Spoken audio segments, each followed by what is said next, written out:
കുഞ്ഞിനെ നഷ്ടമായതിനെ തുടർന്ന് എന്തു ചെയ്യും എന്നറിയാത്ത അവസ്ഥയിൽ വന്നു നിൽക്കുകയാണ് ഇപ്പോൾ വർഷ. മാത്രവുമല്ല, ഇനിയൊരിക്കലും ഈ കുഞ്ഞിനെ നിനക്ക് കാണാൻ പോലും പറ്റില്ലടി എന്ന് വ്യക്തമാക്കിക്കൊണ്ട് കുഞ്ഞിനെയും കൊണ്ട് അവർ പോകുന്നു. ഇത് നോക്കി തകർന്നു പോവുകയാണ് വർഷ. വർഷയെ ആശ്വസിപ്പിക്കുന്ന കൂട്ടുകാരികൾ, നീ ഇങ്ങനെ വിഷമിക്കാതെ, കാര്യങ്ങളെല്ലാം ശരിയാവുക തന്നെ ചെയ്യും. ഞാൻ നിനക്ക് നൽകുന്ന ഉറപ്പാണ്. ഒരു വിധത്തിലും നീ പേടിക്കേണ്ടതില്ല എന്നാണ് എനിക്ക് പറയാനുള്ളത്. ഞങ്ങളെല്ലാവരും കൂടെയുണ്ട്.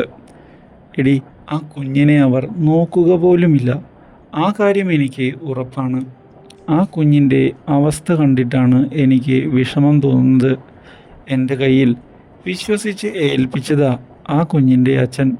എന്നിട്ടാണ് എനിക്ക് ഒന്നും ചെയ്യാൻ പറ്റാത്ത അവസ്ഥ വന്നെത്തിയിരിക്കുന്നത്. നീ വിഷമിക്കല്ലേ, നമുക്ക് ഒരു പരിഹാരം കണ്ടെത്താം.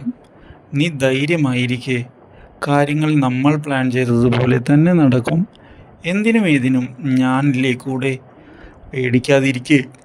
കാര്യങ്ങൾ ശരിയാവുക തന്നെ ചെയ്യും എന്ന് ഉറപ്പിക്കുകയാണ്. പക്ഷേ ഇതേ തുടർന്നാണ് വിവേക് ഈ കാര്യങ്ങൾ അറിയാൻ ഇടയാകുന്നത്.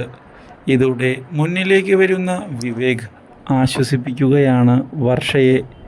കുഞ്ഞിൻ്റെ കാര്യത്തിൽ ഞാൻ ഇടപെടുന്നുണ്ട്. ആ കുഞ്ഞിന് ഒന്നും സംഭവിക്കില്ല. സുരക്ഷിതമായി തന്നെ ആ കുഞ്ഞ് ജീവിക്കും എന്നുള്ള ഉറപ്പ് വർഷയ്ക്ക് വിവേക് നൽകുകയാണ്. കൂടുതൽ അപ്ഡേറ്റ്സിന് ചാനൽ മറക്കാതെ സബ്സ്ക്രൈബ് ചെയ്യുക.